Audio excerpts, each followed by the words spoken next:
This changes everything for the New Jersey Devils. We've got a huge update regarding their opponent in the Carolina Hurricanes. And who needs to step up in Game 5? We'll break it all down here on Devils Digest. Welcome in, ladies and gentlemen. I am your host, Ryan the Goose Gosiker, here with you, as always, having some fun, giving you the latest, greatest Devils content. And today is nothing short of the latest and greatest Devils content. But first, I want to give you a chance to be one of the first subscribers to Devils Digest. Go ahead and hit that subscribe button, and we'll get right into the show.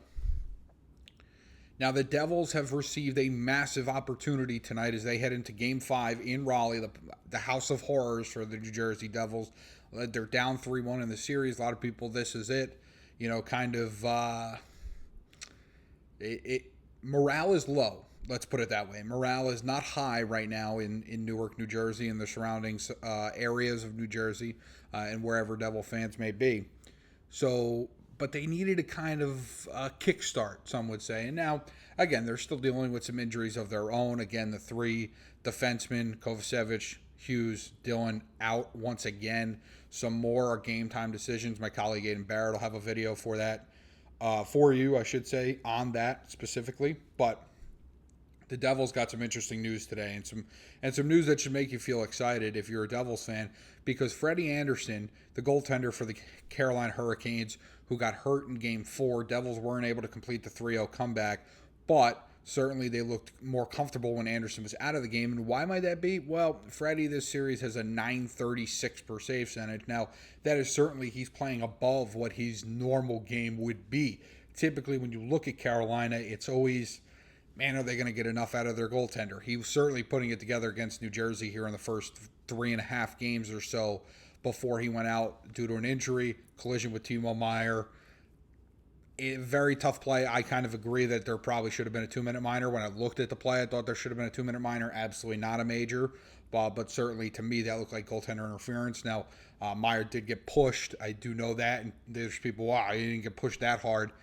Then you clearly never took a physics class and learning how, you bump something slightly that's full speed, it can really knock it off its course. So clearly you haven't taken that class since high school or elementary school. So, but I do think it probably should have been a 2-minute minor. He did get him up high in the head. So, but we're not here to discuss that. Freddie Andersen left that game. Devils scored 2 goals, make it a 1-goal game, and then they were just never really able to tie it from there. But going into tonight, we have gotten news that Freddie Andersen, according to their head coach, Rod Brindamore, he will not play. And there's been some talks online, on Twitter specifically, about some roster moves that they're making that potentially Freddie could be out for longer than just this game. So that's interesting and exciting if you're a New Jersey Devils fan, because the guy who's been your stonewall there in the net is now no longer in the net. Now their backup is obviously no schlub, okay, but he can play.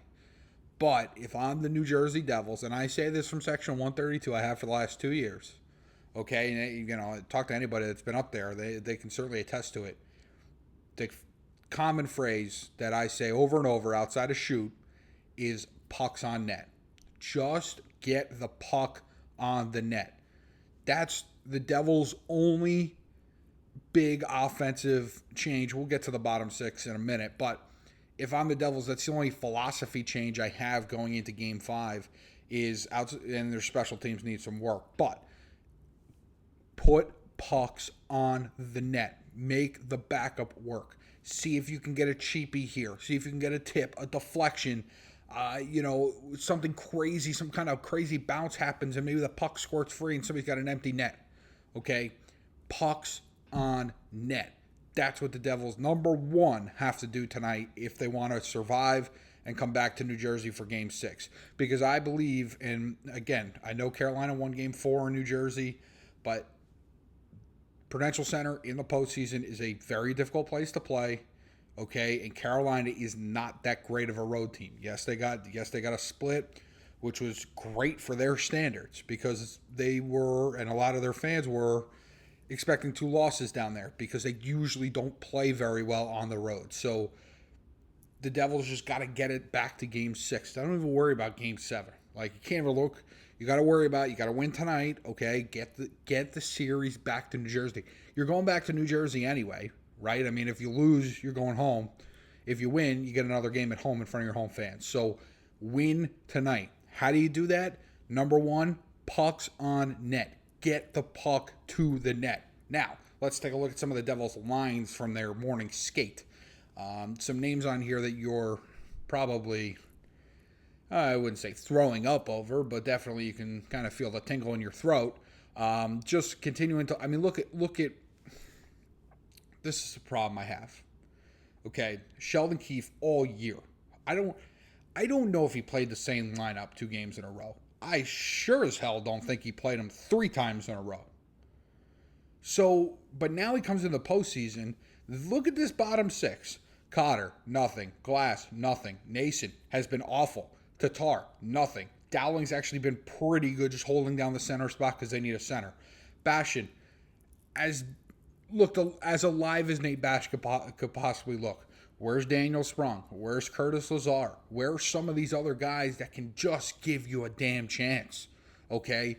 This bottom 6, I believe that Shimon Nemec's double overtime goal was the only goal in this series for New Jersey that did not involve a Hischier, Bratt, or Meier. That's not good enough. Okay? And you're going to say, oh, Goose, you're lumping in Stefan Nason. I am, actually. I am. Because did you know he doesn't have a 5-on-5 goal since the Christmas break? Okay? He's been a power play merchant is what he has been. Okay? That's got to change if New Jersey wants to win this game, get back to New Jersey for Game 6. Okay? The bottom 6 has to do something. Now, looking at that defense, man. Oh, baby. That's not Colin White either.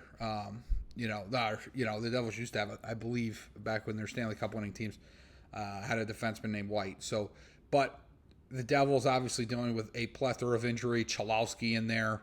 Could we see Seamus Casey tonight? I would argue yes. That's a personal preference of mine. You're kind of on your last leg. Why not try something different? And that's why I'm getting on Keefe about the bottom 6. You've been changing things all year, and all of a sudden now you get to.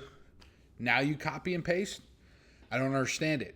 But I would like to see Seamus Casey in there, especially if potentially there's talks about Siegenthaler and Pesce being game time decisions. If one of them can't go, obviously Casey will be in the lineup. But potentially I might like to see him in the lineup anyway over a guy like Chalowski. Just to see, just give us a different look. That's got to be the Devils, that's got to be the philosophy going into this game. Pucks on net and do something different. Score on the power play, please, one time. The Devils were top 5 in penalty kill, or they were top 10, I believe, in the NHL in penalty kill and power play goals the entire season. And all of a sudden, they've completely forgotten how to play hockey. So the Devils need to, pucks on net, try something different with this lineup, and at the end of the day, score on special teams, or maybe even potentially better, stop Carolina from scoring on their special teams. So, big game tonight, Game 5 down in Raleigh. It should be a fun one. I'll be watching, tuned in.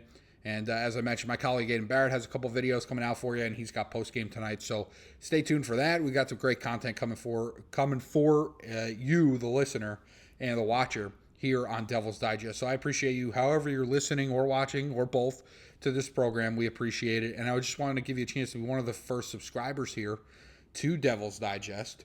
So go ahead, hit that subscribe button. Excuse me, I can't even talk. So I appreciate you guys. Leave us a comment. What do you think? Where the Devils going? What are their keys to success in this Game 5?